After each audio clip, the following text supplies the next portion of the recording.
Having a great team means knowing how to decide who you want to offer a job to join your team. And since having a great team is kind of a massive piece of having a successful gym and personal freedom, this is one skill you're gonna wanna master. And while it's hard to fast track the development of this skill set, and the average gym owner is only gonna get, unfortunately, so many reps doing this, you can adopt a number of very specific tools that will improve your odds of finding the right person to join your team. Today, I'm gonna cover 3 of what I perceive to be the most underutilized hiring tips so you find the right people, get them in the right seat, and then have the business and life you love. My name is Mark Fisher from businessforunicorns.com, and if you like today's video, there's a chance you're gonna like my book. That's right. I wrote a book. It's over there. You can find it on Amazon or click the link below. It is Mark Fisher's book of fitness business secrets. I give you all sorts of stories and all the lowdown on all the shenanigans of running Mark Fisher Fitness, one of the most unusual and biggest and highest revenue generating gyms in the industry in the heart of New York City. It's been an adventure. I'll tell you what's happened. As I mentioned, hiring is so important. And the reality is, this is maybe dark, but my assessment is if you don't know what you're doing, you're gonna have, it's pure luck. It's gonna be 50-50 whether you hire someone. And even when you get good at utilizing all these skills, I don't think you get to 90% success rate. So let me start with that maybe dark framing, which is to say, you're gonna have to be prepared to let go of probably 1 out of 4, at least 1 out of 5 hires. Because even when you do everything right, there's a lot you just can't know unless you've worked with people for a while. That's why my favorite kind of hiring process is one that encapsulates some sort of internship where you're working with people on the regular. But in some situations, that's not possible. So regardless of whether you can do that or not, some things I think that are going to improve your success include these 3 tips. Tip number 1, have them send you their LinkedIn and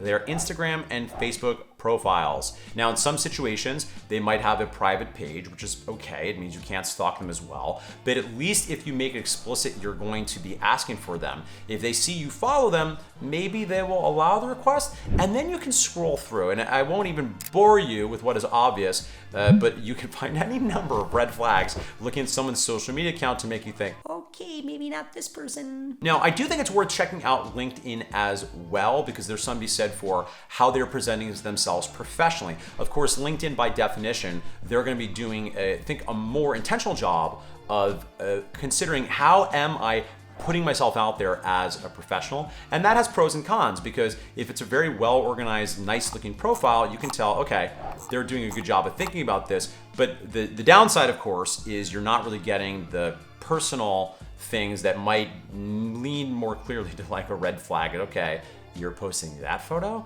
Okay, you wrote that as a caption? Okay, maybe not the right fit. Tip number 2, make them do a writing assignment. Now, this doesn't necessarily need to be an actual, hey, write me a 500-word essay on why Pluto should still be considered a planet. For most of us working in the service industry, if you're looking to hire somebody for your gym, the way they verbally communicate is important, but you're gonna pick that up because you're gonna be having a lot of verbal communication. And I believe clear thinking means clear writing. I'm not suggesting you need to hire somebody that is a world-class writer, because in practice, that's probably not required and maybe not super likely. But I think understanding, can this person at least communicate sufficiently in the written word? Do they use grammar properly? Now, understand, this is not necessarily a deal breaker. I'm not gonna write somebody off if they're not great at communicating in the written word. I'll just know that I might have to do some work there and train them on it. I might suggest, depending on what you need, you might want to give them a couple interview questions in advance in the written form so you see how they write. And finally, a third one, which I've talked about in previous videos,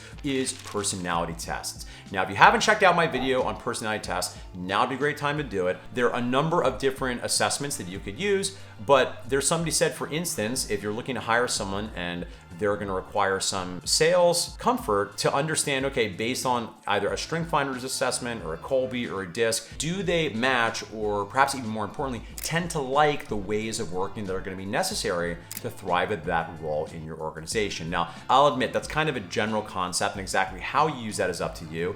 I would note again, and I do want to reiterate, because of the inherent imperfections of personality style assessments, Once again, this wouldn't be something where I'm flagging someone and say like, well, I wanted you to do sales and you seem like you'd be amazing, but I didn't like your assessment, so I'm not gonna hire you for this. I think that's probably going too far in a mistake, but it is giving you more information and more data that, taken together with all the other elements of a good hiring process, are gonna help you make slightly better decisions. And over time, even though you might never bat 1,000 as far as hiring the right person, you're gonna get better odds, better probabilities, and ultimately a better team and a better business and a better life. And if you want more help on hiring, we have a playlist devoted to this. So if you just go to the tab for playlists, you can spend a lot of time binging, or go to the description box below and check out my video on 4 keys to effective hiring for your training gym. Thanks so much, my friends. I hope you found value in today's video. If you did and you wanna make me feel good in my heart, maybe hit that subscribe button so you never miss another one. Because sure enough, I will return to these regions in the near future